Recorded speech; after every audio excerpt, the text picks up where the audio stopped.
casa si possono fare tante bellissime camminate. Tantissimi itinerari in bici. E dormire in una casa di 12 metri quadrati.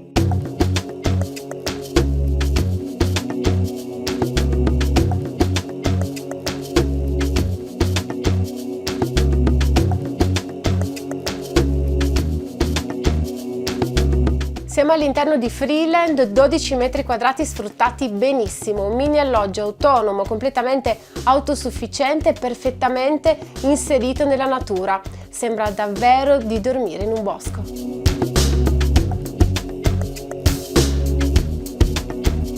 tratta di una mini casa, quelle che vengono anche chiamate tiny house, quindi un alloggio mobile che in questo momento si trova in Valsaisera, ma poi potrà raggiungere anche tante altre località.